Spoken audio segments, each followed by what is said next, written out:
What's up, everybody? Hey, welcome back to the channel.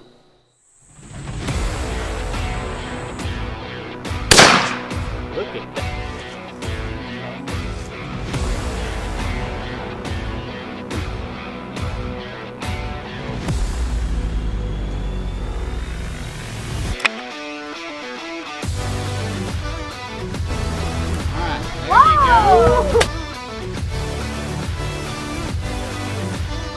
Wait a little bit because these are the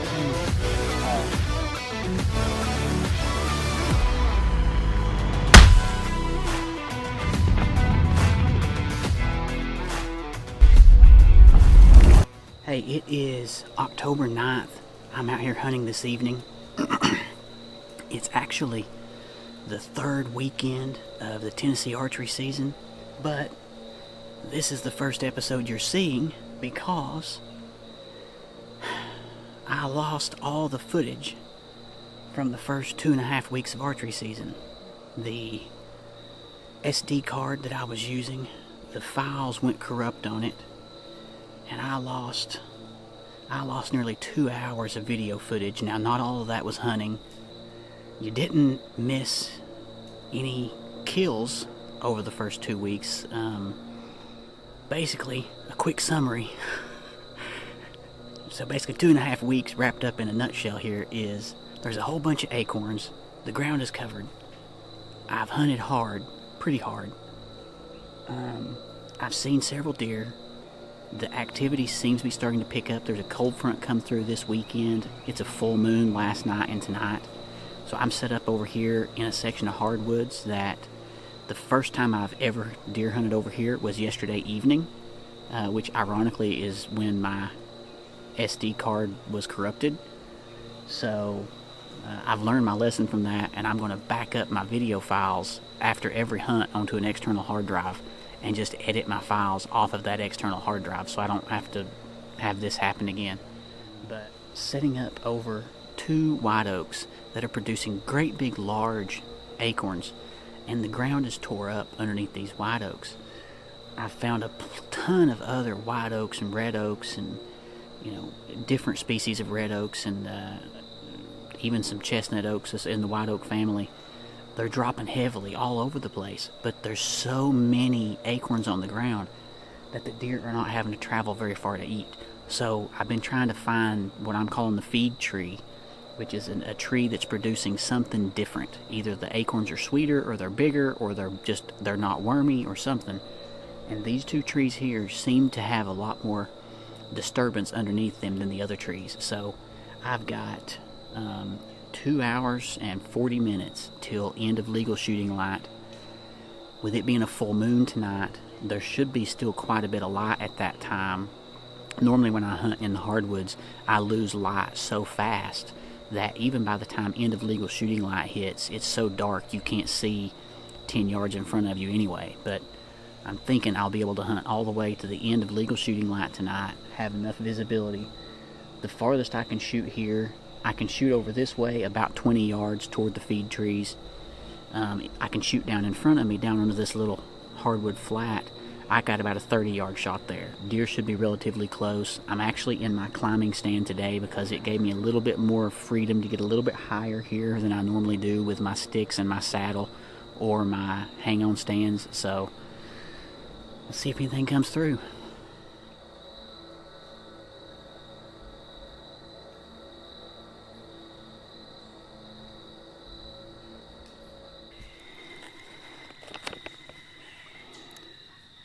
Some good stuff.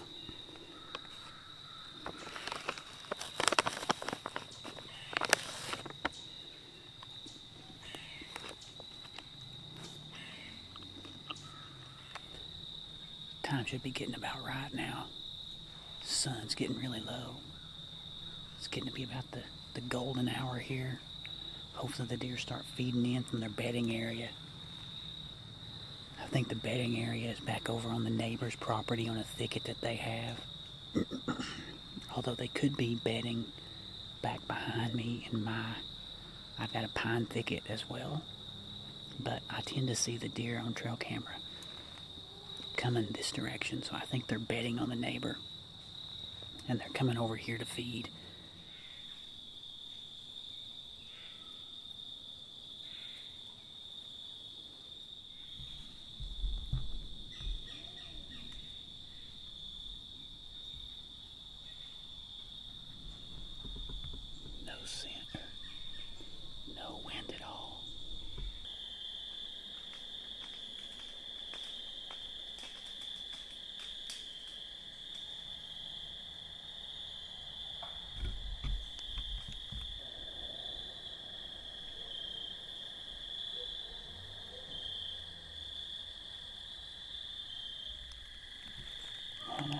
to it for me. I'm down to the last couple minutes of daylight. Shooting light. It's getting dark fast. Before long, I won't be able to see more than 10, 12 yards probably. This timber, it just gets dark so fast. Oh well. All I saw was one feral cat. I didn't see any deer at all. Over the next several days, I hunted hard over acorns trying to catch deer coming in to feed, but I noticed on my trail cameras that the deer had switched to mostly nocturnal activity, so it was time to try to change things up a little bit. Good morning, everybody. Took me a little while to get in here. The forecast for this morning was kind of all over the place, so I waited till I woke up this morning to get everything together and to really decide where I was going. So by the time I got my clothes on and clothes packed, and then I got to the stand and got my camera gear up in the stand, it's breaking daylight already, so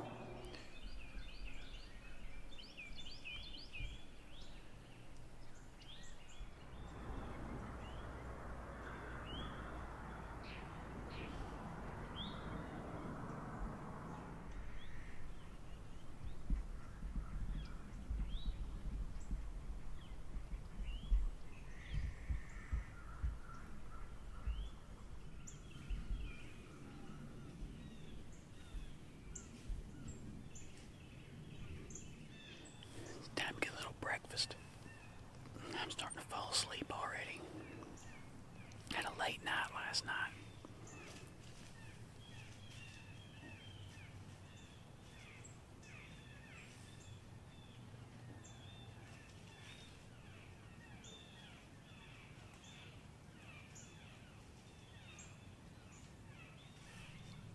Here's something.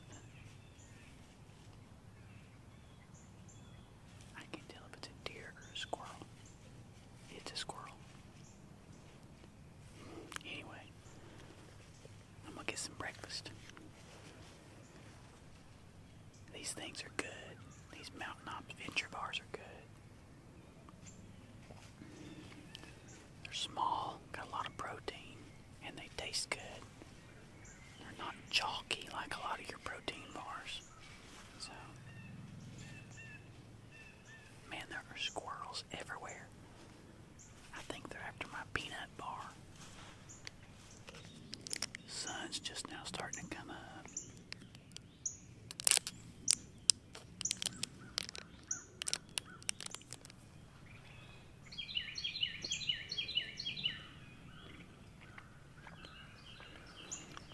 Squirrels everywhere.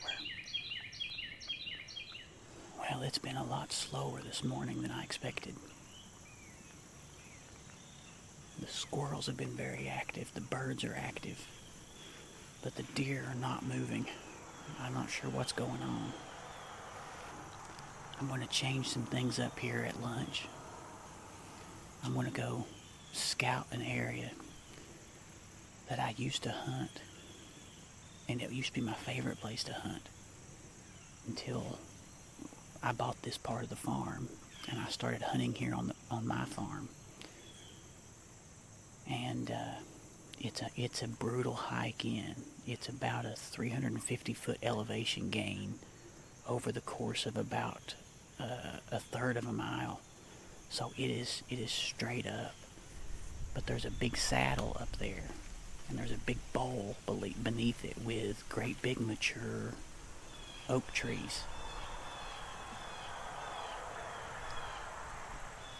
And the deer use in there quite a bit. It's just tough. It is hard to get to. You're worn out by the time you're getting there. You have to walk in base layers.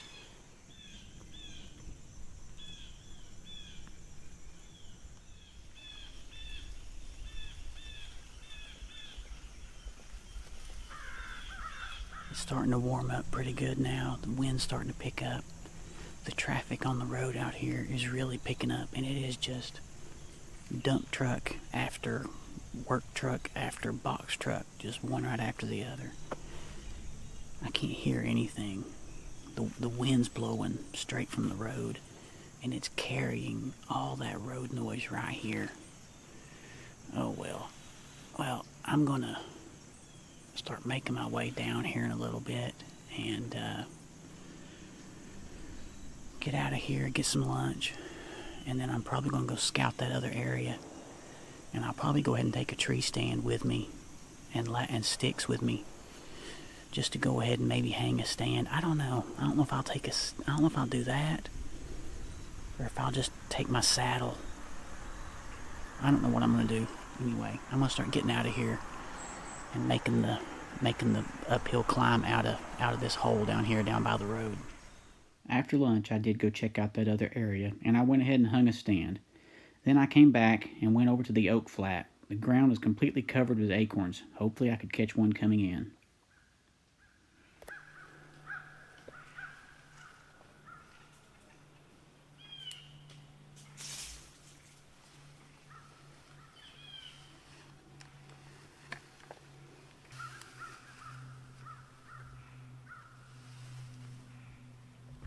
There we go. Hey everybody, welcome back. I'm back in the tree this afternoon. I've had people texting me all day today saying that they're seeing deer out all over the place as they're driving for work and different things.